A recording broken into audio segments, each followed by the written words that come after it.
যার চোখে ঘুম আছে তার বিছানা নেই, আর যার বিছানা আছে তার চোখে ঘুম নেই। আসসালামু আলাইকুম। দারুণ একটি ভিডিওতে সবাইকে স্বাগতম। ভিডিওটি খুবই স্পেশাল, আর কেন কথাটা বলছি অবশ্যই সম্পূর্ণ ভিডিওটি দেখলে বুঝতে পারবেন।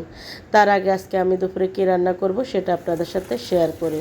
এখানে আমি 2টা করলা নিয়েছি আর একটা পেঁপে কেটে নিয়েছি। তো দেখেন আমি আজকে এই পেঁপে এবং করলা দিয়ে দারুণ একটি সবজি রান্না করব। তো আমি এখন পরিষ্কার করে নিয়েছি। এখান দিয়ে আমি 1 কাপ পরিমাণ মসুর ডাল নিচ্ছি।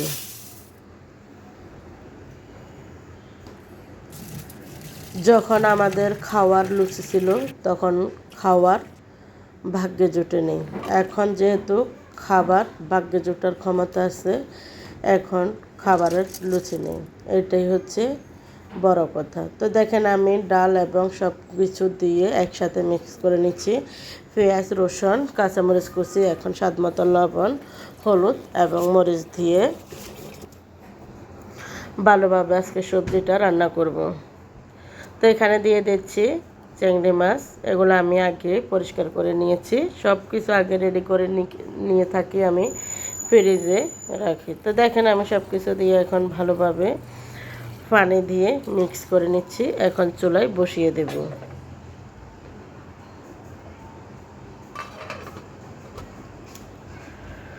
তো দেখেন চুলায় বসে দেওয়ার পর প্রায় 10 মিনিট পর আসছি। এখন আমার সবজি রান্না হয়ে যাচ্ছে।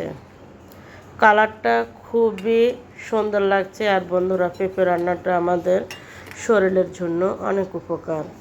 তো ডাক্তারের কথা অনুযায়ী সবসময় আমরা সবজি খেতে পারলে আমরা অনেক সুস্থ থাকবো ইনশাল্লাহ। তো যাই হোক, আমার রান্না ডান। এখন আমি বাগার দিয়ে দিব। তো এখানে পরিমাণ মতো তেল দিয়েছি আর আস্ত 2টা রসুন কুচি করে নিয়েছি। এখন বাগারটা ভালোভাবে রসুনগুলা বাদামি কালার করে ঢেলে দিব। তো দেখেন আমার কিন্তু সবজিতে আমি ভাগার দিয়ে দিয়েছি। আর বন্ধুরা, আজকে দুপুরে রান্না করেছি, পরিবারের সবাই খেয়েছে। তো আজকে শুধু দুপুরে সবজি রান্না করেছি আর ডিম ভাজি করেছি। তো ডিমটাও আমি কিভাবে ভাজি করেছি সেটা আপনাদের সাথে শেয়ার করব।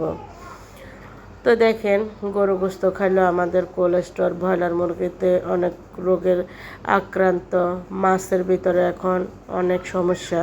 তো আমরা কি খেয়ে বাঁচি বলুন তো? তো দেখেন আমার যে প্রিয় প্রিয় খাবারগুলা, হাঁসের মাংস, গরুর মাংস, মাছ মাংস ছাড়া আমার কাছে কোনো কিছুই ভালো লাগে না। তারপরও এখন আমি খেতে পারছি না শুধু অসুস্থতার কারণে। তো এখন সব সময় আমি সবজি বেশিরভাগ রান্না করি, ওটা দিয়ে খাই। তারপরও সুস্থ হতে পারছি না, এটাই হচ্ছে দুঃখের বিষয়।